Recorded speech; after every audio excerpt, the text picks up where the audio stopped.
when you're all ready, right? What's actually happened, the judge has passed his decision, which on the face of it looks absolutely terrible. Cancer patient loses court case but still refuses to give up home. By the wonderful Ellie Cullen. Oh, that woman that was... It was explained to her 15 times. Yeah. 3 by Tom, 12 by Guy, why it was a victory. And just watch the video and you can see it's a victory. But so, here we could... I'm going to read it to you. You won't believe this. This is absolute media lies, OK? Have a listen to this. By Ellie Cullen. And you've seen her on one of his videos outside the court when Tom got the victory. The man who's battled to defend his home from bailiffs sparked mass protests in Carlton has lost his court case. There were no protests. He's lost his court case. There were no protests. There were no protests. But has vowed to fight on. I can't believe I'm reading these lies. Cancer patient Tom Crawford is no longer a cancer patient, has been embroiled in a dispute with Bradford and Bingley Bank over his mortgage. But yesterday a judge refused to give him permission to appeal against a possession order issued for his home, meaning bailiffs can now legally seize it. Did it say that? I think she's on crack.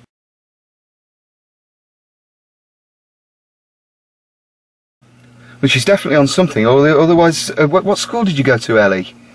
Are you illiterate? Don't you compute or hear what other people tell you? Or do you just make this up as you go along? Mr. Crawford has always maintained that the mortgage arrangement was changed without his knowledge. Well, it was changed to interest only.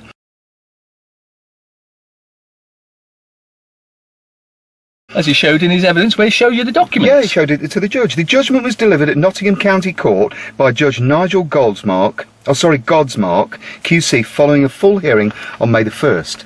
Despite claims on social media that Mr. Crawford had won the case, the judge was unequivocal. Where does she get this from? She's got to be on crack. That's the only excuse.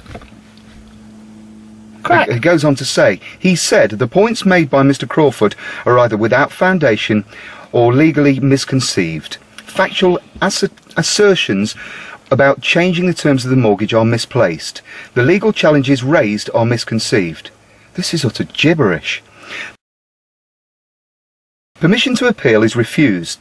The suspension of exclusion of the warrant for possession of his home is lifted. Yes, that's because there was proved fraud, so that the case is irrelevant anyway.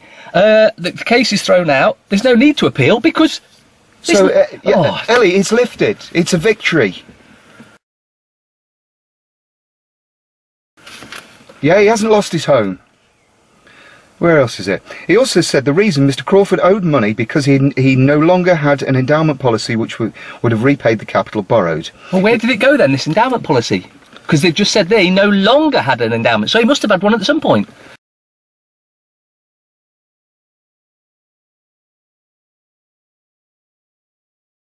Yeah. He also said the reason Mr. Crawford owed money was because he no longer had an endowment policy. No, it was an interest-only policy. Well, so they changed it to an interest-only policy. You've really bent the words, Ellie. He added Mr. Crawford was offered the means to repay capital by way of a repayment mortgage, but refused.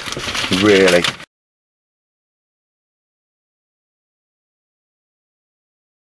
Page 6. And this is why you cannot trust the media whores. The judge sympathised with the family who lived in their home in Fernchase for 25 years, saying he could understand their desperation. He added, although this case is unique to Mr. Crawford, it is sadly one of many similar cases, yeah, there's a lot, with many which courts deal all the time. It raises no new point of principle, really. However, outside court, Mr. Crawford said he would continue to fight for justice. Did he? We're going to have to go and see him now. He said the fight is not just for me, not just for my family, it's for our friends and anyone in our position. He also said he did not believe the bailiff will be turning up anytime soon.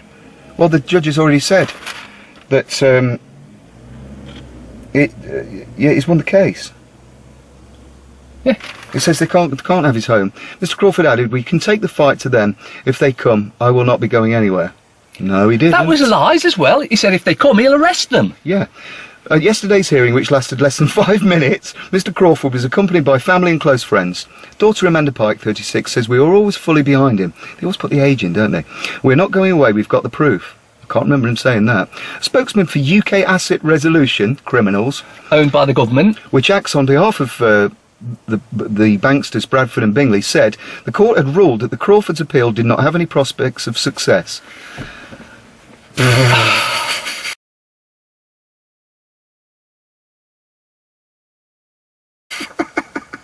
Bradford and Bingley have followed proper legal procedure and we have an enforceable possession order.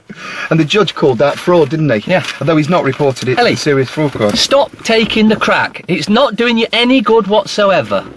Maybe just have an ice cream, Ellie. Let's go and speak to Tom. I've had enough of this. Yep, let's go.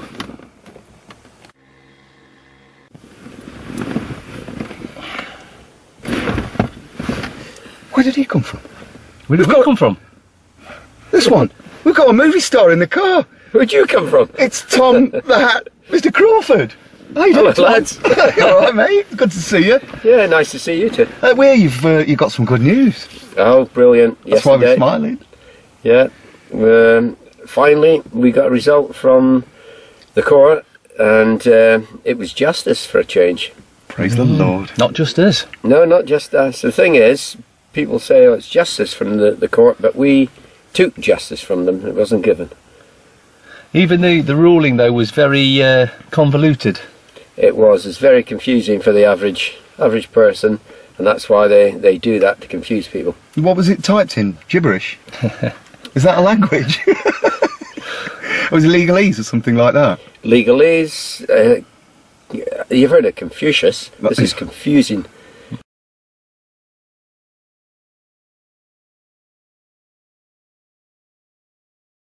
Yeah. Yeah, I enjoy Confucius. Well, we was in the pub afterwards, and you explained it over the phone to the Evening Post reporter 3 times, and she still didn't get it. Nope. Then we go the phone to Guy, and he explained it to her 12 more times, and she still couldn't get it. Why do the Evening Post employ illiterates? Is she illiterate? Or just doesn't understand? Or is it her arms tied around her back for some reason that she can't report what's actually correct and what's happened? So, if you want to explain to everyone what the key points of it were and how it is a victory, even though most that would read the whole 10 or 12 pages would be so confused they would think it wasn't. Okay. The judgment from Gosmark, who's the judge, he said we were given permission to appeal out of time, but no permission to appeal. Look, just before you go on there, so the actual case itself was just about the appeal to appeal out of time? No, it ended up being both at the same time, the one on the 1st of May. Okay. We weren't told that, but they carried on doing that. So basically, when he gave us permission to appeal out of time, he realised that, unlike most cases, we had merit. Mm-hmm. Then the second part, because fraud was found in the documentation and the judge himself had lost jurisdiction of the actual case itself, we didn't have to appeal because there was nothing to appeal.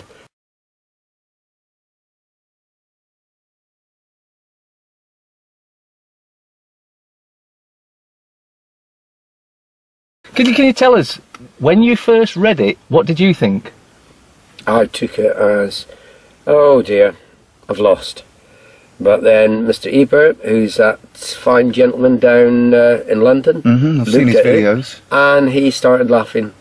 He went through 60 points with me, and he said, this is absolutely hands down win. It's totally the best win he's seen for a long, long time. Ah.